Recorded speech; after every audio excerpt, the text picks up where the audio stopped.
और हम अपने लेक्चर को कंटिन्यू करते हैं। तो हम टॉपिक पर आ गए थे जिसका नाम है पोलिनेशन। पोलिनेशन का मतलब क्या होता है, जो हमने पीछे पोलन ग्रेन पढ़े थे, तो पोलन्स का जब ट्रांसफर होता है फ्रॉम एंथर टू स्टिग्मा, तो उस प्रोसेस को हम लोग क्या बोलते हैं, पोलिनेशन, हम उस प्रोसेस को बोलते हैं। अब उसके बाद हम लोग बात करते हैं टाइप्स ऑफ फ्लावर्स की।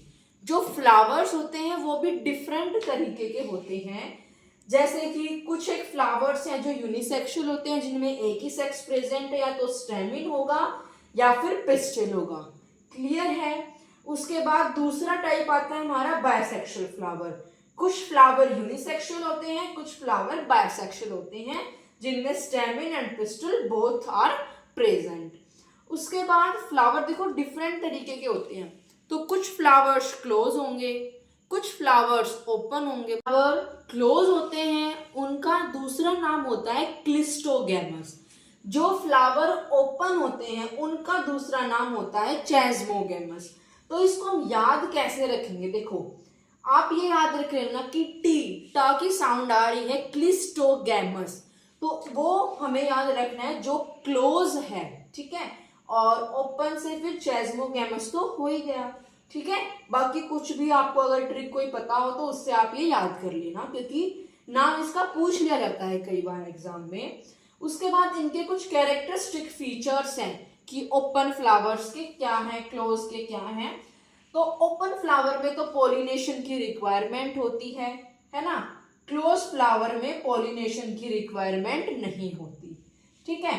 क्लोज फ्लावर में बायसेक्सुअल है, स्टिग्मा इसमें रिसेप्टिव होता है, एंथर इसमें मैच्योर होता है, ठीक है।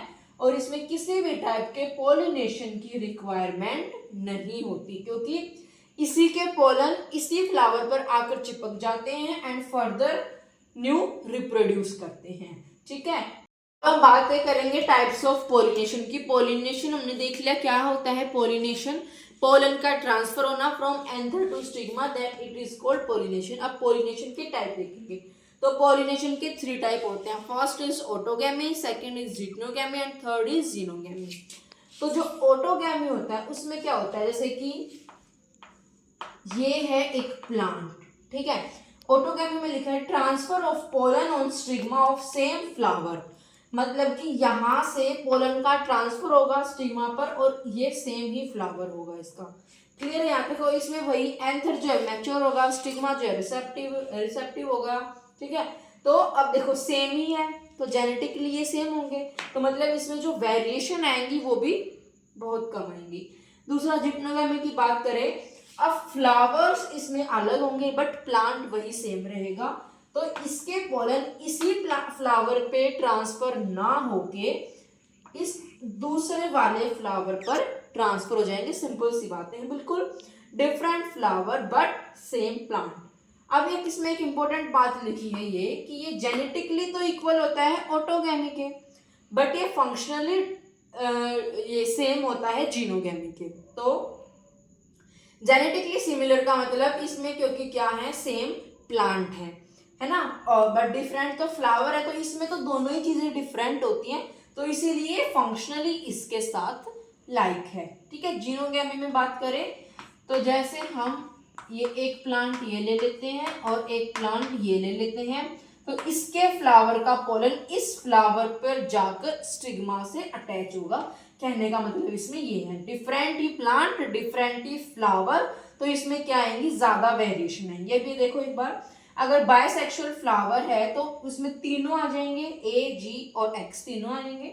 अगर यूनिसेक्सुअल फ्लावर है, ठीक है, बट बायसेक्सुअल प्लांट है तो ये दोनों आ जाएंगे जी और एक्स।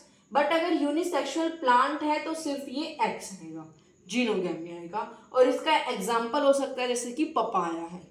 हम बात करेंगे पोलिनेटिंग एजेंट की, मतलब किस तरीके से पोलन जो है वो ट्रांसफर होंगे स्टिग्मा पे, वो भी तो हमें जानना होगा। तो 2 तरीके से होते हैं, एक होता है एबायोटिक, दूसरा होता है बायोटिक। एबायोटिक मतलब जैसे कि विंड के थ्रू हो गए, वाटर के थ्रू हो गए, और वाटर के थ्रू बहुत ही रेयर केसेस में होते हैं, ज्यादातर विंड के थ्रू होते हैं। बायोटिक जो लिविंग है जैसे कि इंसेक्ट के थ्रू होगी, बी है, बटरफ्लाईज है ना। विंड से होगा तो एनिमोफिली बोलेंगे, वाटर से होगा तो हाइड्रोफिली, इंसेक्ट्स के थ्रू होगा तो एंटमोफिली बोलेंगे। जब विंड के थ्रू होता है तो कैसे होने चाहिए, कलरलेस होने चाहिए, स्मॉल साइज होना चाहिए पोलन्स का, नेक्टरलेस होने चाहिए और ऑर्डरलेस होने चाहिए। वाटर के थ्रू जैसे कि लोअर प्लांट्स जो है वो कम डेवलप होते हैं, जैसे कि एल्गी, ब्रायोफाइट, टेरिडोफाइट, इन सब के थ्रू। अब एक चीज हो रहा है इसमें, एक्वेटिक प्लांट, जिसमें कि प्लांट एक्वेटिक है बट उसका जो पॉलिनेशन है वो विंड या फिर इसके थ्रू हो रहा है, वाटर के थ्रू। जैसे कि एग्जांपल हम बात करें वाटर लिली, ठीक है। उसके बाद अगर प्लांट एक्वेटिक है और अगर पोलन वाटर के थ्रू रहता है तो नॉर्मल ही बात है।